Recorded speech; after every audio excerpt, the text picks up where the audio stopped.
Picture the absolute pinnacle of enterprise security. Like, just imagine you have deployed the most sophisticated architecture possible. Right. The whole, state-of-the-art setup. Exactly. Your code is hardened by like billion-dollar AI models, your network traffic is being analyzed by real-time heuristics, and your perimeter is, for all intents and purposes, functionally impenetrable to external digital intrusion. Which is what everyone is aiming for, right? Right. And yet, that entire framework just collapses in seconds, not because of some highly complex zero-day exploit, but because an authorized user just pulled out a $200 smartphone and quietly took a Polaroid-style photograph of their monitor. Yeah, it creates this really fascinating paradox in modern threat modeling. Because the tech industry is currently pouring just unprecedented capital into fortifying the digital perimeter, mostly with, frontier artificial intelligence. Just massive investments. Right. Massive. But the adversary is simply adapting by stepping outside that digital perimeter entirely. They're targeting the one vulnerability that code literally cannot patch, which is human behavior and, legacy trust. It's wild. Well, welcome to Coding, your weekly cybersecurity show covering the latest news, stories, and threats. Today, our mission is a comprehensive look at the shifting perimeter of trust in the modern security landscape. That's a big topic. It is, yeah. We are doing a full exploration of how threats and defenses are evolving at the absolute extremes of our industry. So from the highest levels of autonomous AI reasoning all the way down to the foundational psychology of state-sponsored deception. And you've got a lot of ground to cover. Oh, yeah. We have a massive stack of recent reports detailing new AI defense models, espionage tactics, legacy infrastructure hijackings, and even mobile malware that's bypassing App Store sandboxing. The mobile stuff is particularly interesting. It really is. And we are going to extract the most important insights for you without getting bogged down in all the superficial metrics, focusing instead on the underlying mechanisms of these campaigns. Because the contrast we're going to look at today is just striking. I mean, on one end, you have these coalitions of the largest tech companies in the world building fully autonomous defenders. Right. And then on the other end, you have threat actors executing sophisticated, high-yield operations using methods that honestly wouldn't look out of place in a 1970s espionage thriller. It's so true. Well, let's start at that high end, because the scale of this new AI initiative is just staggering.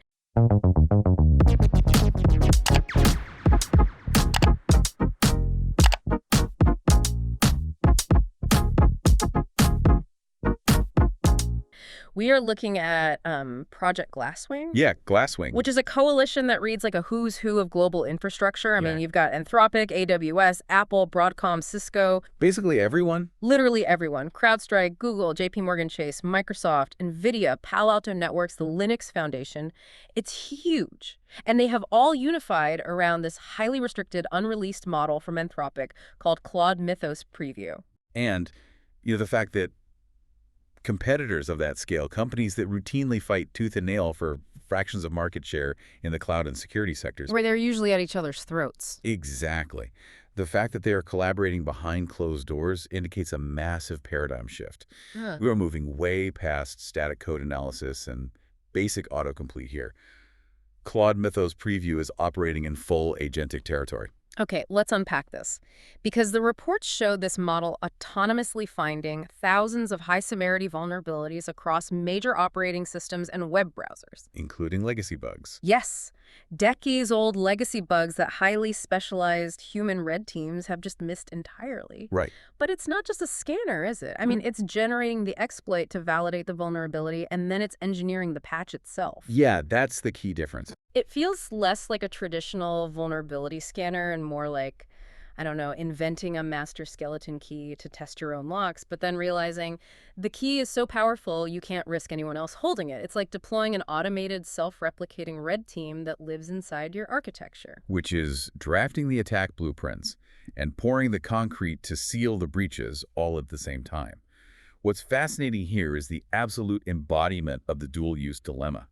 The performance leap is what makes it so critical. How big of a leap are we talking? Well, on the SWE Bench multimodal benchmark, which is this rigorous evaluation of an AI's ability to resolve complex real-world software issues, Mythos Preview more than doubles the performance of Anthropic's own Opus 4.6 model. Wait, really? doubles it. More than doubles it, yeah. Yeah. It isn't just parsing syntax, it's reasoning through massive convoluted code bases to identify these crazy multi-step attack chains. And I'm guessing that reasoning capability is exactly why Anthropic absolutely refuses to release it publicly. Exactly. Because if you have an engine that inherently understands how to engineer a flawless patch for an undocumented vulnerability, Then you also possess an engine capable of weaponizing that exact same vulnerability. Right. That is the core of the risk model here. If an unrestricted open-weights version of an agentic vulnerability hunter like this were released into the wild, the volume of sophisticated automated zero-day campaigns could overwhelm global incident response capabilities literally overnight. which is terrifying. It is. That's why the deployment of Mythos is happening under extreme quarantine. It is only being delivered via highly secure cloud environments like AWS and Google Cloud, specifically to that coalition and I think about 40 other approved entities that maintain critical global software. So it's not something I can just go download to test my own startup's code. No, absolutely not. It really is a literal arms race waged entirely in the cloud to ensure the defenders have the agentic capabilities before threat actors can develop equivalent automated offensive tools. 100%. But if we view this through the lens of the shifting perimeter that we talked about, something really interesting happens. Because if AI models like Claude Mythos eventually harden enterprise code bases to the point of near impenetrability, the threat actors aren't just going to give up and go home, right? Of course not. They're going to pivot. Right. They will bypass the hardened code entirely and attack the trust layer. Which brings us perfectly to the operational philosophy of the Charming Kitten group. Yes, the Charming Kitten group. According to recent intelligence reports, this operation, which analysts have linked to Iran's security apparatus, is executing highly effective campaigns across both Apple and Microsoft ecosystems. And, they've been very active. Very active. And to be clear for you listening, our focus here is strictly on the mechanical tactics outlined in the threat intelligence. Yeah. We are just impartially analyzing how these operations bypass modern enterprise defenses. But what's wild is that they are not burning millions of dollars acquiring zero-day exploits. They are burning time on psychological deception. Yeah, the technical payload with these groups is often entirely secondary to the social engineering framework. The reports detail how these operators construct these really elaborate, highly credible online personas. Fake identities, basically. Yeah, fake identities, but very sophisticated ones to establish deep-seated relationships with specific targets over months. Wow. Months. Yes, they aren't relying on mass phishing blasts where they just spam a million inboxes. They are building individualized trust profiles. Right. And once the target implicitly trusts the persona, the actual deployment of a credential harvester or a targeted malware payload becomes trivial. Here's where it gets really interesting, because the reports specifically highlight operators or even recruited insiders literally resorting to physically photographing computer screens with smartphones. Yeah, the low-tech approach. I mean, I look at the sophisticated enterprise data loss prevention architecture we deploy today, the behavioral analytics, the endpoint monitoring, and it seems jarring that state-level espionage involves snapping a photo of a monitor like a spy in a Cold War movie. I know it sounds crazy, but I'd argue it's brilliant in its asymmetry. How so? Well, you mentioned enterprise DLP architecture, right? Yeah. Data loss prevention. Those systems are designed to detect anomalous digital exfiltration. So data moving across a network. Exactly. If a trusted insider suddenly attempts to compress, say, gigabytes of proprietary code or patient databases, and then tries to route them to an external IP or even drop them onto an encrypted USB drive, the digital tripwires trigger instantly. Right. Alarms go off. The account is isolated, the security operations center is alerted, the whole 9 yards. Because the perimeter holds since the rules engine caught the digital signature of the theft. Right. But a DLP agent cannot monitor analog light leaving an LCD screen. Oh, wow. If an operative has legitimate, authenticated access to a highly sensitive environment, the system simply logs that an authorized user viewed a file. Right, which they are allowed to do. Exactly. So by taking a high-resolution photograph of that data, the operative completely circumvents the digital exfiltration perimeter. There is no network traffic to intercept. There is no system log of a file transfer whatsoever. It is a total blind spot in modern threat modeling. It really is. And the reports reference this in the context of deep insider threats, right? They cite allegations like the the Gondali family case involving trade secrets extracted from major tech firms. In the case of former counterintelligence officer Monica Witt, yeah. Exactly. The methodology relies on trusted access, acting as the ultimate skeleton key. And former officials actually describe it in the intelligence briefings as a slow, deliberate extraction. Slow and deliberate. Yeah, it is operational patience prioritized over technical flash. One intelligence source even categorized the operators behind these methods as the third most sophisticated adversary. The third most sophisticated, just by taking photos and building fake personas? Yeah, pointing out that the security industry consistently underestimated them because analysts were heavily biased towards searching for complex code rather than complex human networks. That makes total sense. I guess the takeaway for you, or anyone designing security architecture, is that technical trust is useless without continuous human verification. I mean, the perimeter isn't just your firewall, it's the credibility of the identities interacting with your data. Exactly. But human beings aren't the only vectors where trust is exploited, are they? Not at all. Because organizations frequently leave behind massive, unmonitored reservoirs of institutional trust that attackers are actively weaponizing. Yeah, legacy digital infrastructure is honestly one of the most pervasive blind spots in enterprise IT lifecycle management. It really is.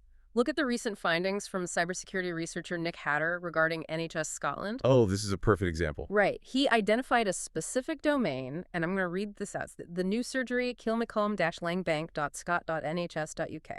And this domain was entirely compromised. Completely taken over. It was serving adult content, illegal sports streams, and gambling links. Now, the primary active website for that GP practice was completely secure, right? And no patient databases were breached. Right, the current stuff was fine. But this older, abandoned domain was just sitting there wide open. Because it wasn't a sophisticated database breach. It was a failure of digital lifecycle management. It's the equivalent of, like, a highly respected diplomatic consulate moving to a new embassy across town, but they just leave their old, authenticated diplomatic passport sitting on a park bench. That's a great way to put it. And someone picks it up and realizes that, to the rest of the world, that passport still carries the full authority and trust of the original institution. If we connect this to the bigger picture, the threat actors didn't target this specific Scottish GP practice because they wanted medical records. They didn't care about the records. No, they targeted the domain because of the inherent cryptographic and reputational authority of the .nhs.uk top-level domain. So it's pure SEO poisoning. Exactly, that mechanism, yeah. Search engine algorithms apply massive weighted trust to official government and healthcare domains. Of course they do. Right. So when an enterprise updates its systems and fails to decommission the old content management systems, or they let domain registrations lapse without securing the namespace, automated scanning scripts will eventually find them. They just crawl the web looking for abandoned trust. Yes. And cybercriminals hijack that dormant infrastructure to host illicit content because the search engines will index those gambling and streaming links right at the top of the search results. Because they're inheriting the artificial trust of the NHS brand. Exactly. And even without a data breach, the reputational damage there requires significant incident response. I mean, the NHS, Greater Glasgow and Clyde Health Board had to mobilize their cyber teams to mitigate a threat that could have been prevented by just, basic digital housekeeping. Just deleting an old DNS record. Right. You are only as secure as the infrastructure you have forgotten you still own. And that concept of hijacked trust, it actually extends directly into the devices we rely on most. Oh, definitely. Because while legacy domains rely on public-facing trust, the mobile threat landscape is evolving to exploit the internal trust we place in our personal hardware ecosystems. Which brings us to a highly concerning report from Kaspersky regarding the SparkCat malware. This one is tricky. Very tricky. We are seeing this infostealer actively bypassing the automated security checks of both the Apple App Store and the Google Play Store, basically masking itself as mundane enterprise utilities or regional food delivery applications. And bypassing the static analysis engines of those major App Store sandboxes. Yeah. I mean, that requires a high degree of obfuscation, which really indicates a well-resourced development cycle behind SparkCat. But the targeting mechanism is what I want to push back on here. Because SparkCat is classified as an infostealer hunting for cryptocurrency assets. Right. So if an application is masquerading as a food delivery service, its sandbox permissions wouldn't logically allow it to monitor keyboard inputs for banking credentials, right? Nor would you willingly type a crypto private key into a food app to order a pizza. No, you wouldn't. So how is the extraction actually occurring within the constraints of the mobile OS? This raises an important question about how modern malware leverages local, on-device processing to bypass behavioral flags. SparkCat isn't deploying a traditional keylogger at all. Okay, so what is it doing? It is executing local optical character recognition, or OCR, directly on the device's media library. Wait, so it's silently scanning the camera roll? Running continuous OCR passes over every single saved photograph and screenshot you have stored. Oh my God. Yeah, it is specifically hunting for the deterministic mnemonic strings, the 12 to 24 word seed phrases that are used as master backups for non-custodial cryptocurrency wallets. Wow.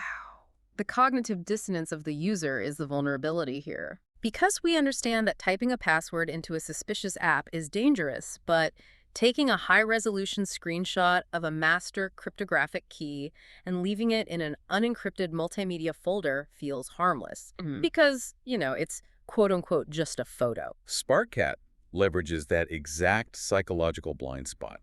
And the threat intelligence shows the malware scope is widening significantly. In what way? Well, early iterations on Android were very localized, parsing OCR data for Japanese, Korean, and Chinese keyword structures. Right. But the recently identified iOS variants, however, they have evolved their parsing logic to specifically target English mnemonic dictionaries, signaling a direct pivot toward Western demographics. But wait, how does a fake food delivery app initiate a continuous OCR scan of your photo library without Apple's app review process flagging the malicious code during submission? They have pretty strict reviews. They do. But the researchers identified the use of advanced code virtualization and cross-platform compilation techniques. Okay, meaning what exactly? Meaning the malicious payload isn't sitting in plain text within the application binary.